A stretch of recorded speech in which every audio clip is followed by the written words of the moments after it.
সব শেষ, একটাও কিছু নাই বাড়িতে, খাবার কি বসবার একটাও জায়গা নাই, কি কোথায় বসবো, কি চট কি কাঁথা কি কাপড় ধরে একটাও কিছু নাই, পুড়িয়ে ছাড়খাড় করে দিয়েছে।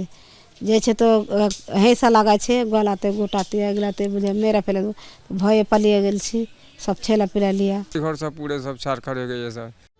খুকুমণি হার্বাল লিকুইড সিঁদুর তুলসী ও চন্দনের গুণে সমৃদ্ধ। এটি ত্বকের পক্ষে যেমন সহায়ক, ব্যবহার করাও তেমনই সহজ। কি খাবো না খাবো এসব কিছু নেই অবস্থা, কাপড় ধরি সব পুড়ে বুঝে ছাড়খাড় হয়ে গেছে। আবার গরু টুরু সব মেটে কিরম করে সব বাঁচিয়েছে, গ্রামের লোক কেটে কুটে ছেড়ে এই অবস্থা। বাড়িঘর সব সর্বনাশে, গ্যাস ফ্যাস সব বুঝে বাস্ট হয়ে গেছে। পরিবার সব আমাদের গঙ্গা পাড়ে চলে গেছে। দুদিন পুরালছে, একদিনে পুরায়নি, দুদিনে পুরালছে এগুলো সব। না পুলিশ আসলো না, না কেউ থাকতে পারছে না, সব কিছু শেষ হয়ে গেছে।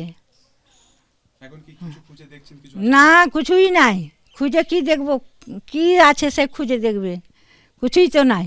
কোনো পরিস্থিতি স্বাভাবিক হয়নি, ভয়ে ফিরতে পারে, আতঙ্কে ফিরতে পারে। এখনো ভাত আছে হাঁড়িতে, ছেড়ে পালিয়ে এসেছি, ভাতটা ফেলা হয়নি, ফেলতে পারিনি।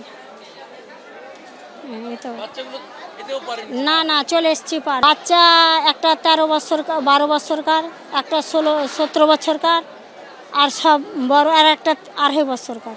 সব বড় মানুষ যা আছে বাড়িতে কর্ম করার, কর্মটা দিনে খাটি দিনে খাই। এ তো আমরা খুব যে গরিব সংসার আমাদের, আমরা বিড়ি বাঁধি, লোন আবিষ্কার করি তো খেতে পাই, এই তো কথা, এটা ওটা করি লোন করে করে। বেদবনা সব চলে আসছে, হুড়মুড়িয়ে চলে আসছে, বম ফুটাচ্ছে, এই ফুটাচ্ছে, এটা ওটা করছে। তোমরা ভয়ে আমরা পালিয়ে এলাম বাচ্চা কাচ্চা বাঁচাবার জন্যে। সেলুনে দাড়ি কাটি আমি, কথা নেই বার্তা নেই, বাস এই তো আকাম ঘর বাড়ি সব পুড়িয়ে ছুড়িয়ে যা ছিল চুরি চামারি করে নিয়ে গেল। আর বাকি যেটি কাপড় ধরিয়ে থাকলো সবটি আগুন জ্বালিয়ে দিল ঘরে। আর কোনো জিনিস টানাটানি হলো না, আমরা মারধর করলো, আমরা বাড়ি ছেড়ে পালাই ধরলো। চিনা তো সবই চিনহার, ঝগড়া নেই, ঝাঁটি নেই, কোনো কথাবার্তা নেই, তাও কোনো কথাই নেই। এটা হ্যাঁ এমার্জেন্সি, কোনো কথাবার্তা কিছুই না, দিয়ে সব লুটপাট করে। হ্যাঁ সবই চিনার, যত আছে সবই চিনার। বাড়ির ভিতরে লুকিয়ে আছি অন্যজনের বাড়িতে, 2 তলার ওপরে, তাই এত বড় বড় ইট চালাইছে। হ্যাঁ যখনকার ভিড়তে আছি, বাইরেতে যাচ্ছি, তখন বম চালিয়ে দিলে বাগানে, নামতে পারি না, দিয়ে ফের আসি।